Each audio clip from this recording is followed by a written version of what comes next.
اچھا صدقۃ الفطر کتنا ہم پر اللہ نے عائد کیا؟ کوئی 500 5000 10,000 نہیں، فرمایا ایک صدقۃ الفطر تو دے گا وہ 1.25 کلو۔ لیکن نبی کریم صلی اللہ علیہ وسلم سے روایتوں سے یہ معلوم ہوتا ہے کہ اللہ کے حبیب نے کبھی گیہوں سے صدقۃ الفطر دلایا، کبھی کھجور سے صدقۃ الفطر دلایا، کبھی پنیر سے صدقۃ الفطر دلایا، اور کبھی کشمش سے صدقۃ الفطر دلایا۔ یہ تمام چیزیں روایتوں میں ثابت ہیں، اور اللہ کے نبی کی آخری زندگی تک ان تمام چیزوں سے صدقۃ الفطر صحابہ دیتے تھے، اور اللہ کے نبی نے کسی کو منع نہیں فرمایا۔ پھر یہ 2.25 کلو گیہوں ہی کو لازم کیوں کر لیا؟ سوال یہ ہوتا ہے کہ 2.25 کلو ہی کو لازم کر کے کیوں چل رہے ہیں؟ ہم میں سے کسی نے کبھی کھجور سے صدقۃ الفطر دیا؟ کبھی نہیں دیا۔ ہم میں سے کسی نے کبھی کشمش سے صدقۃ الفطر دیا؟ کبھی نہیں دیا۔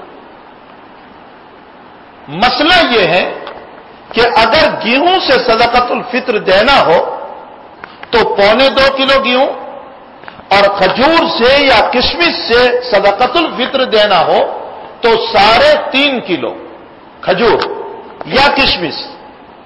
اگر اس زمانے میں اچھے سے اچھی کھجور اگر آپ لیں تو 3.5 کلو کھجور آپ کی، میں یہ نہیں کہتا ہوں کہ مدینے کی کھجور کو آپ صدقہ کریں، آپ کے ہندوستان کی کھجور اچھے سے اچھی کھجور اگر لیں تو بہت تو 500 روپے میں 3.5 کلو کھجور آ جائے گی۔ 2.25 کلو کو لے کر کیوں چل رہے ہیں گیہوں کے مسئلے کو کہ یہ 20 روپے میں نمٹ جاتا ہے اور وہ 500 روپے دینے پڑ رہے ہیں۔ میرا اللہ اتنا سستا ہو گیا کہ میں اپنے بچے کو عید کے موقع پر 2000 روپے کا جوڑا پہنا رہا ہوں اور میرے اللہ کو میں 20 روپے میں راضی کر رہا ہوں۔ کیا وہ اتنا سستا ہو گیا ہے؟ سمجھیں اس مسئلے کو، ہماری ذہانت کہاں چلی گئی؟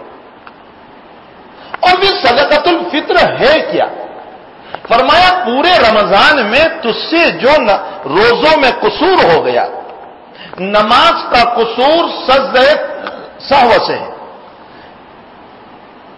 حج کا قصور تیرا دم دینے سے ہے، اور روزوں کا قصور صدقۃ الفطر سے ہے، تو 500 روپے میں بھی اگر میرا اللہ میرے رمضان کے قصوروں کو معاف کر دے تو بڑا احسان ہوگا اس کا۔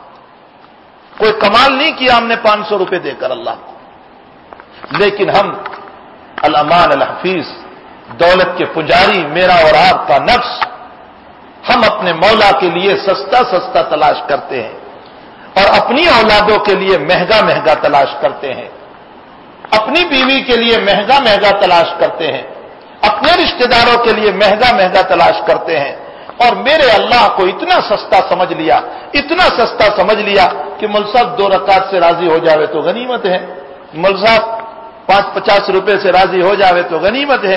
ایک صاحب مجھے ملے حج کے اندر، تیسرے سال ہفتے کتے مستن دے مینا میں ہمارے ساتھ تھے، ہم نے ان سے کہا کہ اب جمرات کی رمی ہمارے اوپر ہے، کہا مول صاحب میں نہیں جاؤں گا۔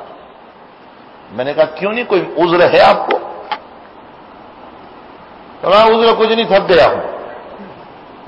میں نے کہا تھکنا عذر نہیں ہے۔ اچھا ایک مسئلہ یہ بھی سنو، وہاں بہت سارے لوگ رمی جمرات میں اپنا نائب بناتے ہیں۔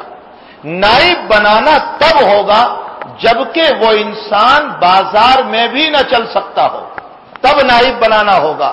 وہاں تو بازار میں خوب خریدنے نکلتے ہیں اور جمرات کی رمی میں نائب بنا دیتے ہیں۔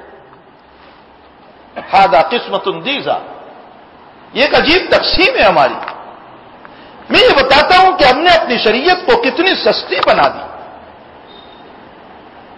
عجیب ہم نے شریعت کو اور اپنے اللہ کو اور اپنے نبی کی سنتوں کو ہلکا سمجھ لیا، ہلکا سمجھا ہے۔ معاف فرمائے یہ لفظ بالکل موضوع ہے کہ ہم نے اپنے نبی کی سنتوں کو اور اپنے اللہ کی باتوں کو بالکل ہلکا سمجھ لیا۔